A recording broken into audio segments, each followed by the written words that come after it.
Framework में अपना next point आता है रजिस्ट्रेशन। कोई भी बिजनेस एंटिटी जिसका annual turnover 20 lakh rupees exceeds कर गया है, उनके लिए जीएसटी रजिस्ट्रेशन लेना मैंडेटरी हो जाता है। इन केस अगर वो सर्विस प्रोवाइड नहीं कर रहे हैं, ट्रेडर है, मैन्युफैक्चरर है, तो उनके लिए वो लिमिट 40 लाख का होता है जीएसटी में।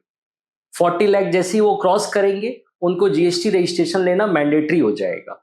हाउएवर कुछ ऐसे स्पेशल कैटेगरी स्टेट्स यहाँ पे बताए गए हैं जहां पे वो लिमिट को और 50% रिड्यूस कर दिया गया है। मतलब सर्विस प्रोवाइडर के लिए वहां पे लिमिट 10 लाख का होगा और अदर देन सर्विस प्रोवाइडर के लिए वो लिमिट 20 लाख का होगा। लिखा है every supplier of goods and और services is required to obtain registration in the state or union territory from where he makes the taxable supply if his aggregate turnover exceeds rupees 20 lakh during a financial year in case of service। तो service provider के लिए 20 lakhs का limit and rupees 40 lakhs for others.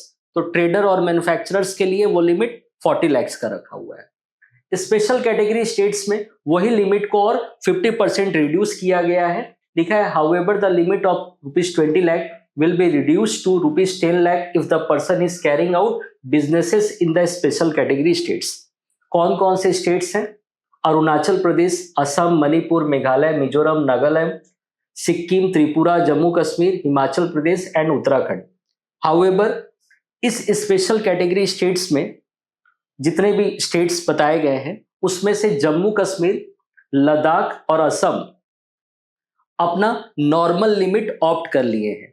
लिखा है however the state of Jammu and Kashmir, Ladakh and Assam have opted for new limit of rupees 20 lakh और rupees 40 lakh through their legislative assembly. तो वो लोग नॉर्मल जो अपना लिमिट है वो लोग ऑप्ट कर लिए हैं।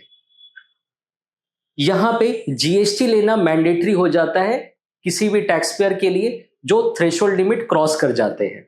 इन केस अगर वो जीएसटी रजिस्ट्रेशन नहीं लेते हैं तो उनके लिए क्या कंसिक्वेंसेस होता है? तो उनके ऊपर में पेनल्टी चार्ज किया जाता है। वो पेनल्टी अमाउंट मिनिमम 10,000 का रहेगा ही रहेगा और वो मैक्सिमम 10 से 100% of the tax amount charge किया जा सकता है डिपार्टमेंट द्वारा। लिखा है penalty for not registering under the GST an offender not paying tax और making short payment has to pay a penalty of rupees 10% of the tax amount due subject to a minimum of rupees 10,000। Genuine error अगर रहा तो minimum 10,000 और maximum वो 10% तक तो जाएगा ही और वो 100% तक भी जा सकता है अगर जानबूझ के वो उन्होंने रजिस्ट्रेशन नहीं लिया। लिखा है the penalty will be 100% of the tax amount due when the offender has deliberate evaded paying taxes. मतलब जानबूझ के अगर उन्होंने डेलिब्रेटली अगर टैक्स इवेड किया है, जानबूझ के रजिस्ट्रेशन नहीं लिया है, तो वहां पे 100% तक का पेनल्टी चार्ज किया जा सकता है ऑफिसर द्वारा। तो ये फ्रेमवर्क में रजिस्ट्रेशन के बारे में था। अब अपने नेक्स्ट पॉइंट के बारे में पढ़ेंगे फ्रेमवर्क में। चलिए देखते हैं। इसके बाद अपने बात करते हैं नेक्स्ट पॉइंट की तरफ जो कि है कॉम्पोजिशन स्कीम। जीएसटी में छोटे व्यापारियों के लिए एक स्कीम लाया हुआ है कॉम्पोजिशन स्कीम। मतलब अगर कोई स्मॉल बिजनेसमैन है उनके लिए हो सकता है जीएसटी लेना मैंडेटरी है, तो वो जीएसटी अप्लाई करने के समय ही कॉम्पोजिशन स्कीम ले सकते हैं। इसका लिमिट एक असाइन किया हुआ है। अगर आप ट्रेडर हैं तो आपको अप टू 1.5 करोड़ तक का बिजनेस आप कर सकते हैं कॉम्पोजिशन स्कीम में। इन केस अगर 1.5 करोड़ से ज्यादा आपका बिजनेस हो जाता है तो फिर आपको मैंडेटरी रेगुलर स्कीम में जाना होगा। कॉम्पोजिशन स्कीम का फायदा क्या होता है स्मॉल टैक्स पेयर्स के लिए? यहाँ पे कंप्लायंस कम करना पड़ता है। जैसे बाकी जो रेगुलर स्कीम में अपने रिटर्न फाइलिंग करते हैं, टैक्स का पेमेंट करते हैं, वो हर महीने पे होता है। यहाँ पे वो तिमाही पे होता है, क्वार्टरली बेसिस पे होता है। तो यहाँ पे रिटर्न फाइलिंग अपने को क्वार्टरली बेसिस पे करना होगा और टैक्स का पेमेंट भी क्वार्टरली बेसिस पे करना होगा। तो कंप्लायंस बर्डन कम हो गया। इसके अलावा यहाँ पे जो टैक्स का कैलकुलेशन होता है वो बहुत ही आसान होता है। जितना भी आप सेल कर रहे हैं, सेल के ऊपर में एक फ्लैट टैक्स रेट आपका एप्लीकेबल है।